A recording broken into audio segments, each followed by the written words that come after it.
जब कोई नारी या कोई पुरुष व्रत करता है, उपास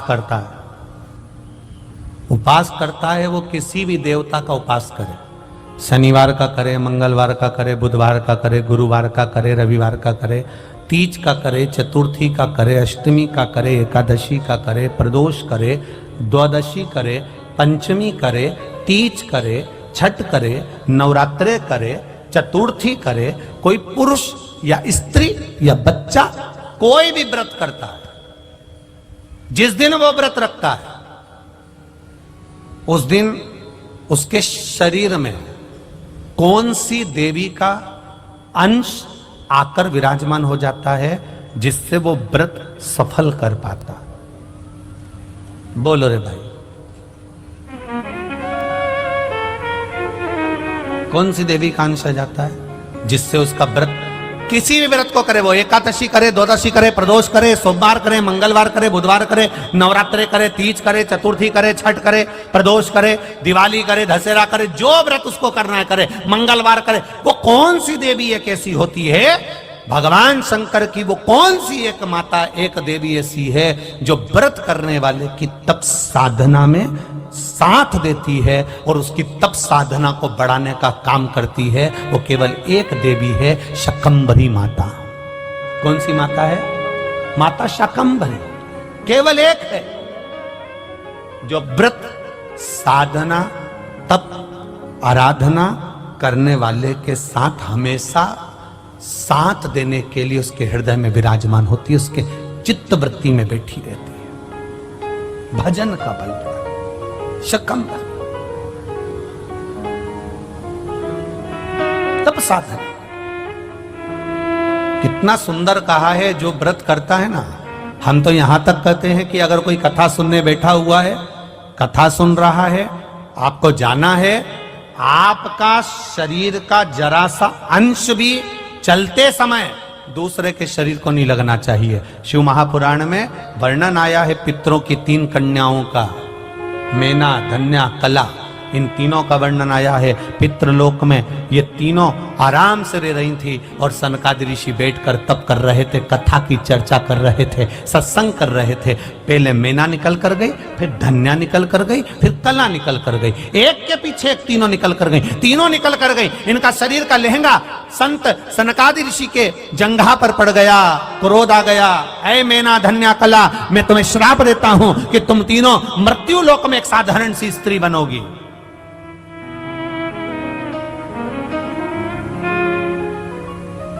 तीनों बिलख रही हैं, तीनों रो रही हैं, तीनों की आंख में आंसू भरा हुआ।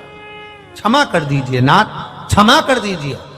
सनकादि ऋषियों ने कहा, जब कोई कथा सुनने के लिए बैठता है, सत्संग करने के लिए बैठता है, सदगुरु की शरणागति में बैठता है, मंदिर देवालय में बैठता है, भगवान के भजन में बैठता है, जितनी देर वो भगवान का गुणगान करने बैठता है, उतनी देर तक उसके हृदय में शकंभरी माता का निवास होता है। शकंभरी माता ऐसे अलग से नहीं रहती। जितनी देर वो तप साधना में, भजन में, संकीर्तन में, कीर्तन में, स्मरण में डूबा रहता है, उतनी देर तक शकंभरी उसके अंदर रहती है। जब आपका शरीर जाते जाते उसको लात लगती है, शरीर का अंग लगता है, कोई सामान लगता है, शकंभरी को क्रोध आता है और वो क्रोध उसके मुख से निकलकर तुम्हें श्रापित कर देता है। इसके फल अनुसार तुम्हें तीनों को मृत्यु लोक में जाना पड़ेगा।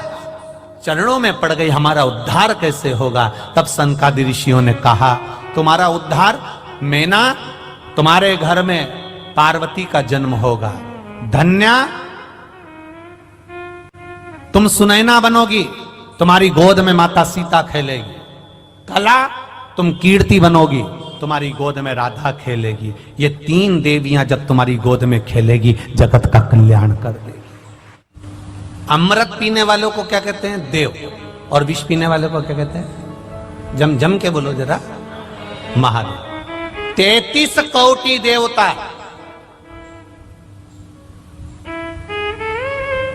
सबसे ज्यादा बात किसकी मानते थे? जम के बोलो, महादेव की। एक सरल भाषा में समझना, पहली बार इस प्रसंग को लेकर आए। श्री राम शिव महापुराण की कथा ये कंजरी में चल रही है। पहली बार ये प्रसंग आया है तो ध्यान से सुनना जरा। अगर आपका कोई काम नहीं हो रहा है, बैंक का कोई काम नहीं हो रहा है, विद्युत विभाग का कोई काम नहीं हो रहा है, तुम्हारा नगर पालिका का कोई प्रशासन का कार्य नहीं हो रहा है, तो तुम क्या करते हो? फाइल तो लेकर जाते हो, साथ में उस प्रशासन का कोई परिचित व्यक्ति जिसकी सब मानते हो,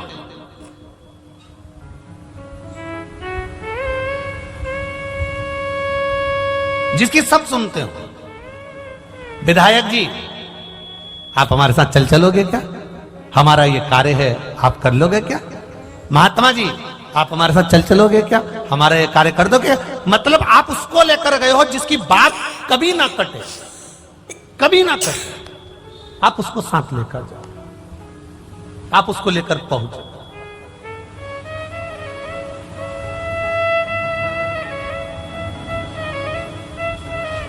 बबीता बेन, जिसका प्रश्न है हालोल से, जिन्होंने सीहोर मैसेज करा है, बबीता बेन हालोल वाली, कि हम भगवान के पास में अपना काम करवाना है तो भगवान के पास जाएं तो हम क्या लेकर जाएं? जैसे कोई विधायक को ले जाता है, कोई अध्यक्ष को ले जाता है, कोई किसी को साथ ले जाता है तो प्रशासन का कार्य हो जाता है। हम किसको लेकर जाएं? अरे भाई, हमारे सनातन धर्म में तो पहले से कहा गया है कि मंदिर जाओ तो श्रीफल लेकर जाओ। क्या लेकर जाओ? श्रीफल। श्रीफल किसका प्रतीक है? अरे बोलो तो जम के, श्रीफल किसका प्रतीक है? देव अधिदेव महादेव का। शंकर जी के भी 3 नेत्र हैं, तो श्रीफल में भी आज जाकर श्रीफल की जटा को निकाल कर देखना, उसमें 3 नेत्र मिलेंगे। शिव जी की भी जटा है तो श्रीफल की भी जटा है। शंकर भगवान को कहते हैं कर्पूर गौरम करुणाव तारम।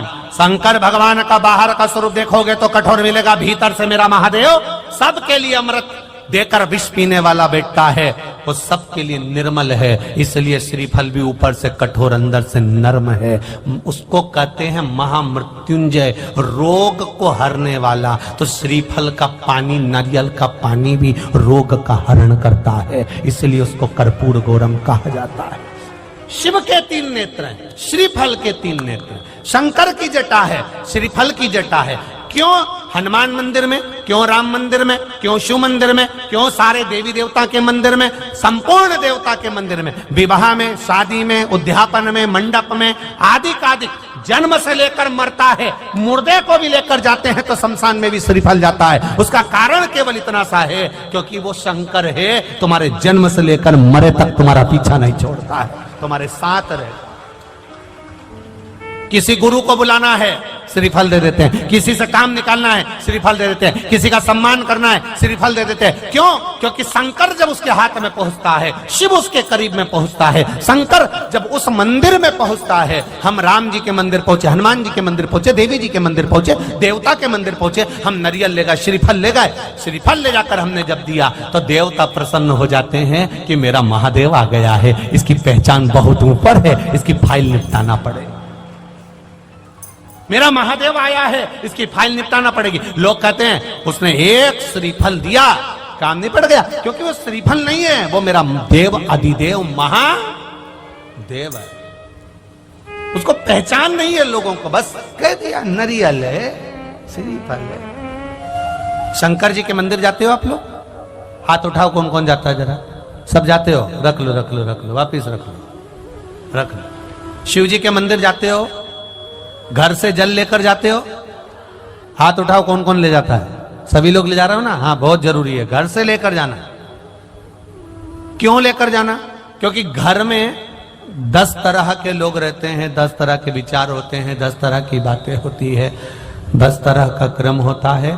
जब हम घर से 1 लोटा जल देवाधिदेव महादेव को चढ़ाना प्रारंभ करते हैं, घर का जल, अपने घर का जल जब हम देवाधिदेव महादेव को चढ़ाना प्रारंभ करते हैं, भगवान शिव को देना प्रारंभ करते हैं, तब हमारे घर की बात हम भले महादेव को बताएं चाहे ना बताएं, पर परिंडे में से, हंडे में से, मटके में से एक लोटा जल जब जाता है, हम नहीं बोलते महादेव को, पर महादेव उस जल को देखकर पहचान जाते हैं कि इसकी तकलीफ क्या है।